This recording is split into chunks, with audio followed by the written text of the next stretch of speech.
제가 대단히 죄송한데 한 5분만 더 쓰겠습니다. 대신 지금부터 빨리 가야 되니까 안전벨트를 지금 다 차시고 긴장을 하시고 좀 들어주시죠. 1990년의 세계 지도입니다. 지금 청소년들, 대학생들한테 이 지도 보여주면 거짓말이라고 해요. 이게 말이 돼요? 사실이었습니다. 그런데 이 나라가, 이 소련 연방이 70년 만에 그냥 붕괴됐어요. 세계대전, 전쟁이 없었습니다. 전쟁 없었는데 냉전을 와야 됐고 소련 연방은 해체가 됐습니다. 이게 궁금하잖아요. 저희만 궁금한 게 아니라 김진영이라는 아주 베스트셀러 작가도 궁금했던 것 같아요. 이 소련 연방의 해체를 놓고 소설을 쓰는데 이분이 이렇게 썼습니다. 그 책에 세기의 미스테리가 풀렸다. 야, 이거 놀라운 비밀이 풀렸다는 겁니다. 알아서 우리가 잘 몰랐던 사실이 풀렸다는 건데 뭐라고 썼냐면 이 책자 서문입니다.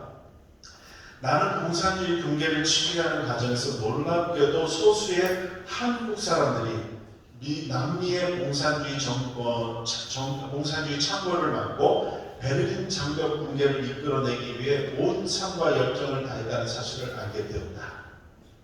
벨라루스와 아제르바이잔의 두 전 대통령, 소련 연방의 국가들이었습니다. 그 전직 대통령 만났을 때 이들은 놀랍게도 이구동성으로 한국인들이 소련 해체와 공산주의 붕괴를 위해 열정을 쏟았다고 증언합니다. 심지어 고르바초프 본인도 번자에서 내려온 후 한국으로 이들을 방문해 동행과 지지에 대해 감사함을 표시함으로써 결과적으로 소련 해체라는 자신의 선택이 옳았음을 과시하기도 했다.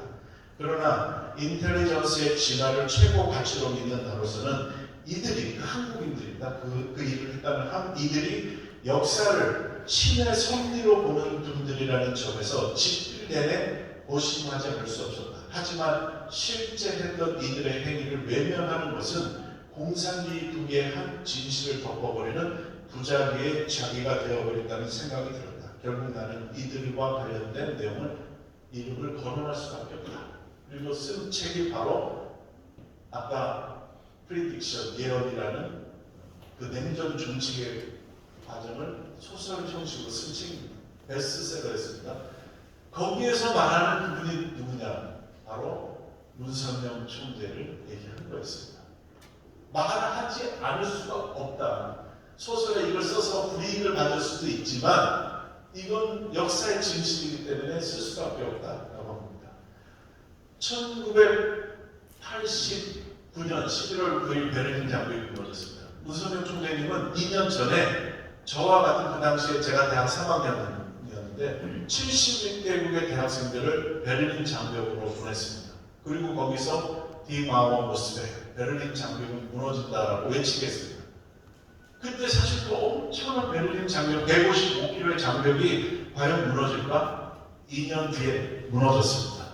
그리고 독일은 329일 만에 통일이 됐습니다. 1년 안 걸렸습니다. 얼마나 빠른 속도로 통일이 됐습니까? 베를린 장벽이 무너지던 날 서독의 총리였던 헬무트 콜은 독일 땅에 없었습니다. 폴란드에서 바엔사 대통령과 저녁 먹다가 이 소식을 듣고 큰 충격을 받고 돌아왔습니다. 역사가 독일 민족에게 기회의 문을 조금 열어주었는데 우리는 재빠르게 그 안으로 들어간다. 독일 민족은 독일의 그 기회를 잡았습니다. 우리에게도 그 기회는 올 것입니다.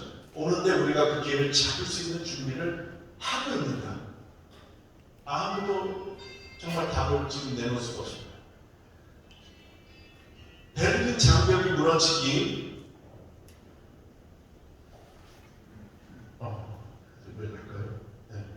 한 달 전입니다. 베를린 장벽이 무너진 날로부터 정확히 32일 전에 동독의 모습입니다. 호네커 서기장이 고르바초프 서기장이죠. 옆에 공산권 지도자 27명을 초청해서 동독 사회주의는 성공했다라고 선언했습니다. 소련제 때 그가 몇 시간 동안 퍼레이드를 펼쳤습니다. 이랬던 동독이 어떻게 됐습니까? 베를린 장벽 붕괴와 더불어 지구상에서 영원히 사라졌습니다.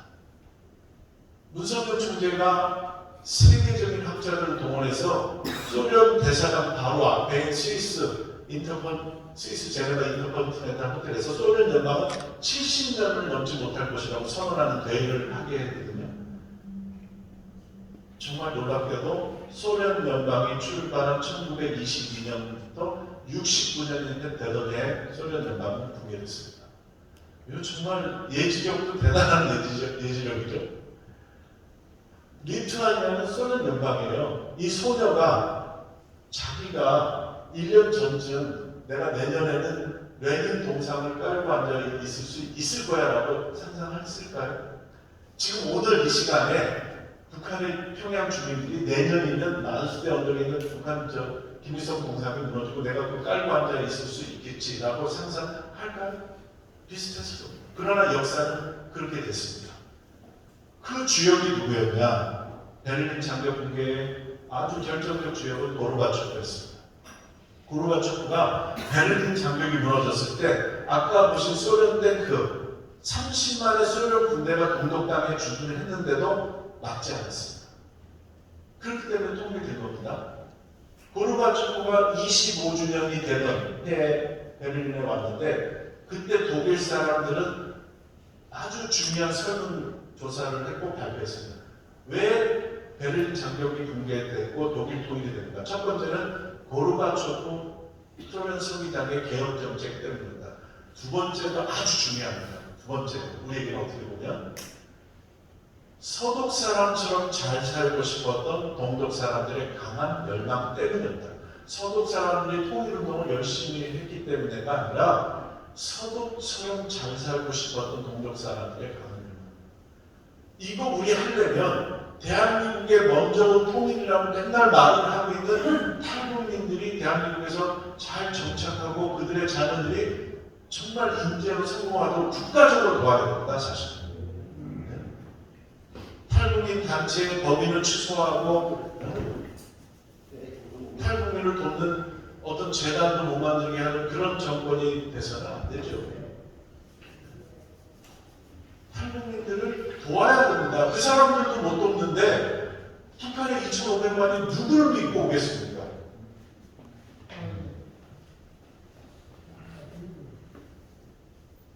고르바초프는 독일 사람들은 베를린 장벽 붕괴의 가장 첫 번째 공로자가 고르바초프라고 했는데 고르바초프는 자기 자서전에서 이렇게 썼습니다. 만약 레이논과 내가 1985년부터 군주협정에 서명하고 양국관계를 정상화하지 않았다면 그 이후 전개된 사태는 상상하기 어려웠을 것이다. 또한 소련이 개혁 정책을 시작하지 않았다면 나와 레이논은 그런 성과를 거두지 못했을 것이다. 레이논은 미국의 40대 대통령입니다. 39대 대통령은 진위 카드였습니다. 월남에서의 그 미군이 많이 희생된 그런 사건이 있었기 때문에 카터 대통령이 당선될 때 선거 공약이 주한미군 철수였습니다. 미군을 더 이상 남의 나라 땅에서 죽이지 않겠다. 지지를 받았습니다. 대통령 됐습니다. 그리고 7,000명의 병력을 빼갔습니다. 제3의 공약은 뭔지 아십니까? 주한미군 완전 철수 플러스 한미연합사 해체였습니다. 카터가 당선됐으면 대한민국은 참 풍전등화합니다. 그러니 영화배우 출신이고 70세 고령의 40년 전에 70세는 굉장히 고령의 대통령 후보였습니다. 어떻게 보면 당선 가능성이 별로 없어요. 그렇지만 레이건은 미국이 더 이상 소련에 끌려가서는 안 된다. 평화 정책을 펴고 그러는 동안 동남아가 다 공산화됐다 이겁니다. 그러니 이제 미국의 힘을 가지고 미국의 강력한 힘으로 공산주의를 방어하고 미국과 자유세계를 지켜야 되겠다라고 주장한 레이건을 당선시켜야 되겠다고 본청대는 결심하셨습니다. 그래가지고 그때 뉴스월드라는 신문을 갖고 있었어요. 뉴욕에. 그 사장이 박보이 사장입니다. 박보이 사장을 보내서 뭐라고 문 총리님 메시지를 전하게 하시냐면 이것입니다.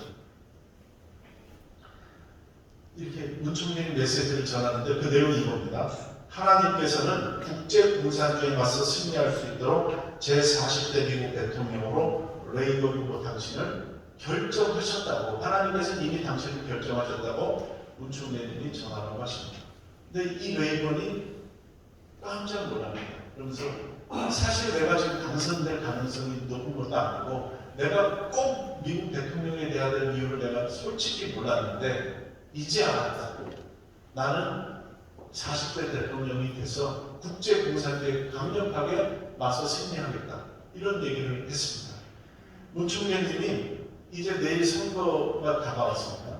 근데 전국의 그 텔레비전 보면 파란색이 더 많아요. 그러니까 카터가 더 지지율이 많은 쪽이 많아요. 마지막 승부수를 던진 겁니다. 신문 폐간을 각오하고 무슨 얘기를 하시냐면 만약에 자네 3차 세계대전이 일어나면 내일 헤드라인을 어떻게 쓰겠어? 신문 대문짝만하게 3차 세계대전 여기 써야 되지 않겠습니까? 그렇게 전 미국으로 레이건이 파격적으로 압승했다는 기사를 전 미국으로 보내라. 이거 보통 일이 아닙니다. 잘못되면 큰일 납니다. 그 신문이 전 미국으로 실제로 날아갔습니다. 어떻게 됐느냐? 레이건 후보가 이 신문을 새벽에 받아들이고 깜짝 놀라가지고 기자회견을 여는데 이게 전 미국에 계속 나오는 겁니다. 이 장면이. 랜드 슬라이드라는 게, 레이건 랜드 슬라이드라는 게, 랜드가 땅이잖아요. 이렇게 쓸려 내려온다. 산사태처럼 이겼다는 기사가 난 거예요. 아직 투표도 안 했는데. 선거인단들이 투표를 해야 되잖아요. 그 사람들이 이제 막 혼란스러웁니다. 나 갖다 찍으려고 생각했는데 레이건이 압승이야? 그러면 좀 생각 좀 해보자. 결과가 어떻게 나왔을까요? 538명 선거인단 중에 489명이 레이건을 찍었습니다. 그 얘기는 뭐냐면 카터를 지지하려고 했던 사람도 레이건으로 간 겁니다. 이건 선거 역사상 한 번은 쓸 수 있지 두 번 쓸 수 없는 정말 엄청난 일을 문 총리님이 하신 겁니다. 그리고 레이건은 소련의 핵 미사일을 무력화할 수 있는 SDI라는 우주 방위 전략을 한 겁니다. 그리고 그 전략에 고르바초프가 소련 경제로는 도저히 따라갈 수가 없으니까 합의를 본 겁니다. 결국은 소련이 손을 든 겁니다. 그래서 어떻게 됐느냐? 이렇게 된 겁니다. 장거리 핵 미사일 50%를 감축하자고 결국은 합의를 본 겁니다. 그래서 냉전이 이제 와야 시작한 건데 고르바초프가 거기서 끝난 게 아니라 공산권 지도자를 유고슬라비아로 다 불러가지고 발표했습니다. 친배우그라드 선언이라는 건데 이제 소련은 여러분의 국가의 원조를 안 한다고 했습니다. 원조 안 한다. 원조할 능력이 없다고 발표했습니다. 대신 사회주의 국가의 다양성을 인정하고 간섭하지 않겠다고 약속한 겁니다. 그래서 베를린 장벽을 막자는 겁니다. 이제 국경선을 헝가리, 폴란드 이런 나라들이 하습하지 않고 사회주의 국가의 다양성을 인정한다 했으니까 국경을 여기가 누가 혜택을 봤을까요? 동독 사람들이 서독으로는 못 가지만 옆에 나라 한 바퀴만 돌면 가는 거예요. 1년에 50만이 탈출했습니다. 보십시오. 헝가리로 넘어가는 겁니다. 동독 저 국경에다가 차 버리고 이 국경을 뛰어넘어가고 있는 건데 저는 이 맨 저기 있는 아주머니 있죠? 그 아주머니의 얼굴 진이 어떻게 하는 저 앞에 보는 엄마의 애기 앞에 보는 엄마의 얼굴 표정이 굉장히 정말 기뻐하는 모습이에요. 네, 이게 제가 잘 익숙하지 않아서. 그래서 동독이 긴급 기자회견을 열었는데 그 대변인이 말실수를 합니다. 언제부터 여행 자유화를 동독도 하겠냐 하니까 이 사람이 얼떨결에 자료를 보니까 없는 것 같아요. 그러니까 자기가 모른다고 할 수는 없잖아요. 최근에 있죠. 그러니까 지금 이 시간으로 동독도 여행 자유화 조치를 한다라고 그걸 말을 했어요. 그게 실수입니다. 아닙니다. 근데 그 순간 그걸 들었기 때문에 많은 사람들이 어디로 뛰쳐나가냐면 이 체크포인트 찰리라고 베를린에 미군 탱크가 있고 저쪽은 소련 탱크가 맞대고 있는 게 베를린입니다. 이 옆으로 사람들이 막 쏟아져 나온 거예요. 근데 미국의 하럴드 제거라고 하는 중령이 미국 쪽 이 법무소를 책임진 사람인데 이거 막 지금 막 쏟아져 나와서 이제 여행 자유가 된다 그러니까 일단 막고는 있는데 할 수가 없는 거예요. 도대체 어떻게 해야 될지. 근데 아무리 상부에 보고해도 아무도 답을 주지 않아요. 한 30번 전화를 했는데도. 그러다가 어떻게 미국 국무장관하고 전화가 된 거예요. 국무장관한테 이걸 들려준 거예요. 지금 상황이 이렇다 그러니까 이 사람이 국무장관이 뭐라 그러냐면 그 중령 자네가 이 상황을 판단할 만한 위치에 있지 않아. 경고망동하지 마. 이런 거죠. 근데 이 사람은 막 쏟아져 나와서 이미 난리가 났는데 그러니까 이 중령이 이거 탁 들려주더니 전화 딱 끊고 자기 그 아들한테 문 열어. 열렸습니다. 그리고 무너진 겁니다.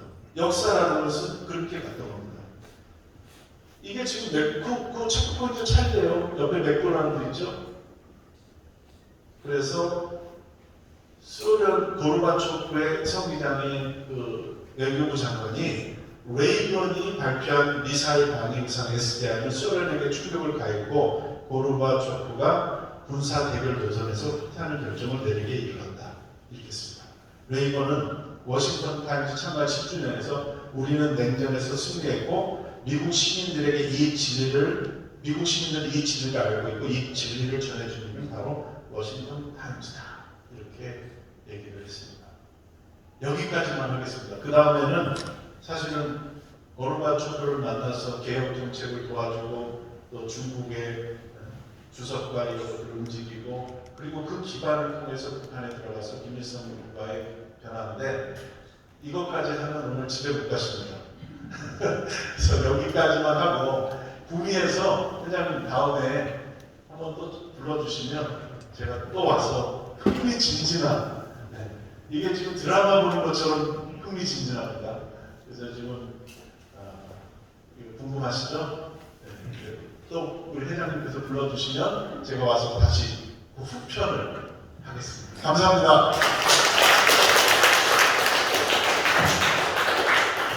예, 정말 우리가 알지 못했던 역사적인 진실이 밝혀지고 있는 순간이었습니다.